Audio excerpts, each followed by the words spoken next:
reconstruir o intestino, só que tinha fezes em todos os órgãos já. Então, inclusive, o médico que me abriu hoje é muito meu amigo. E foi ele que me contou como que foi essa cirurgia, o caos do anestesista. Falou, olha, eu não estou conseguindo mais segurar, ela está sem sinais, não dá para lavar mais. Ele disse que usou 10 litros de soro para lavar, mas que não foi suficiente. E teve que fechar a barriga daquele jeito. E aí, quando ele foi para falar com a minha família estava assim, achando que era uma úlcera, né? Uma coisinha boba. Uma coisa assim, E aí ele chegou para minha mãe.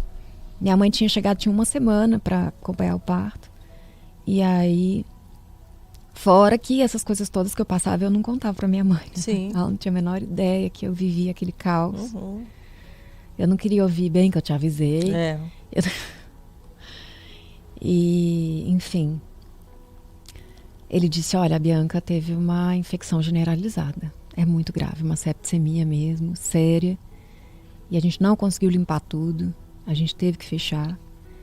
Isso significa que o organismo dela ainda vai inflamar, ela vai piorar e a gente vai dar 48 horas para saber o que vai acontecer, mas a gente não tem expectativa de sobrevivência. E aí foi quando começou toda essa história de morte, que vai chegar no divórcio, você vai entender.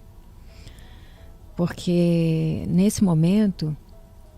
Você sabe que hoje que eu trabalho, né, eu me especializei, depois que eu fui estudar teologia, anos depois, eu fiz pós-graduação nessa área de espiritualidade e saúde, né, porque eu entendi que existe cura espiritual, que existe milagre, através do que eu vivi eu entendi isso, que queria aprender mais sobre isso.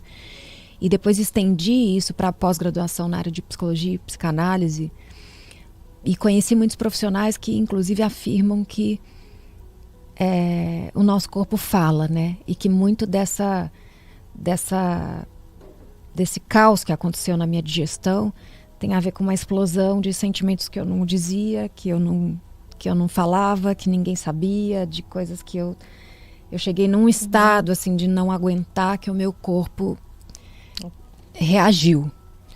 Então, inclusive na época eu tinha alguns amigos, que são meus amigos até hoje, que trabalham com a psicossomática e com a fé também, e eles foram no hospital, eu em coma, e eles discerniram, eles sentiram que tinha muito de emoção ali dentro de mim, da minha barriga.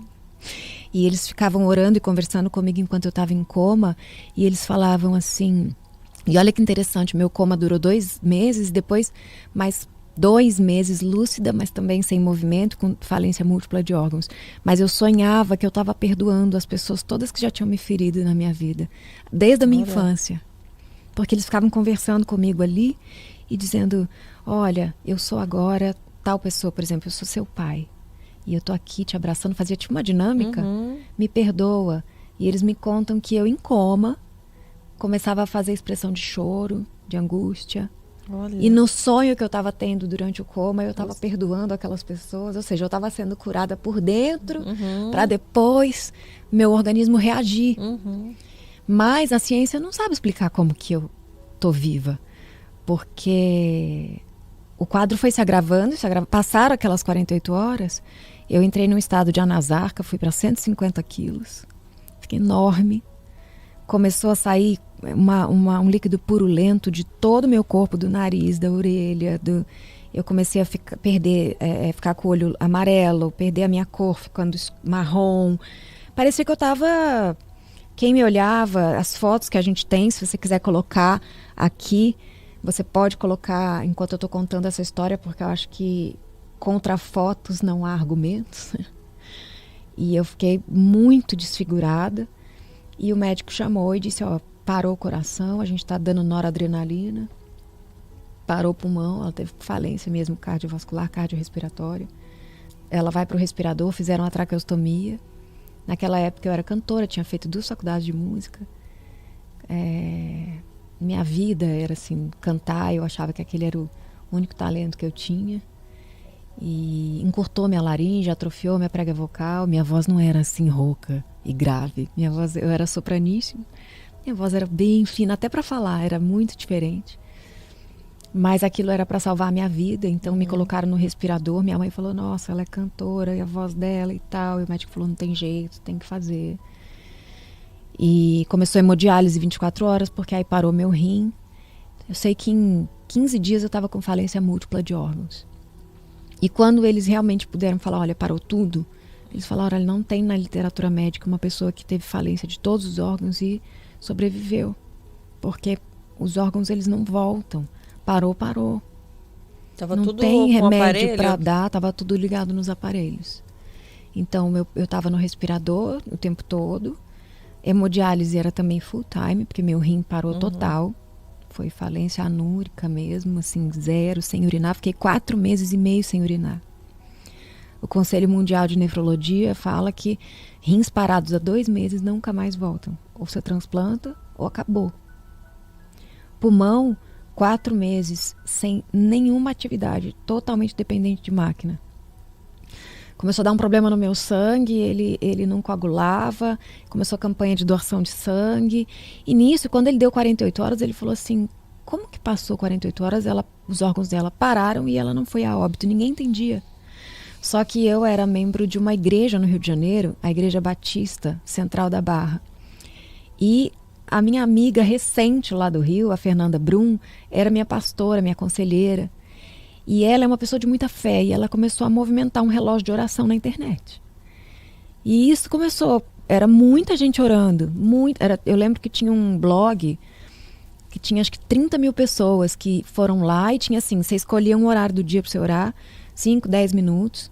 Isso viralizou, tinha gente que nunca tinha ouvido falar de mim, nunca me viu na vida, mas as pessoas sabiam que tinha um bebezinho recém-nascido, com a mãe praticamente morta.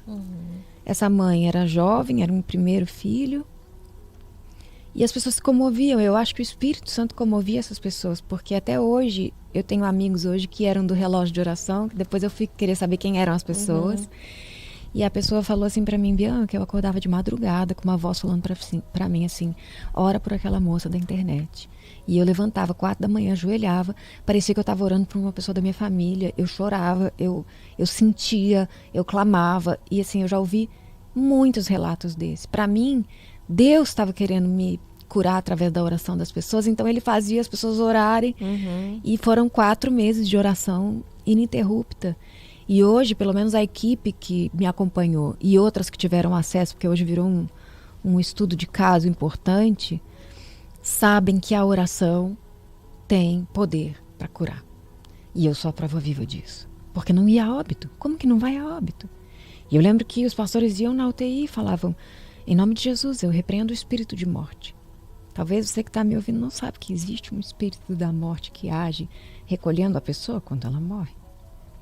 Mas existe um nome que está acima de todo nome e que tem toda a autoridade nos céus e na terra, e esse nome é o nome de Jesus. E as pessoas certas que têm conhecimento a respeito disso foram até a UTI e disseram, eu proíbo o espírito de morte de buscar a Bianca. Ela não vai morrer. Nós estamos determinando isso com a autoridade do nome de Jesus, não o nosso. E desde o dia que fizeram essa oração, não morriam pessoas na UTI. Uau! Eu estava na ala de pacientes terminais. Já tinha passado por 300 transfusões de sangue. Foi a maior campanha de doação de sangue do Rio de Janeiro. E tudo isso com os meus amigos movimentando. Gente, vamos doar sangue. Era toda semana. Como eu morei a maior parte da vida em São Paulo, meus amigos enchiam uma van, iam pro Rio só para doar sangue para mim.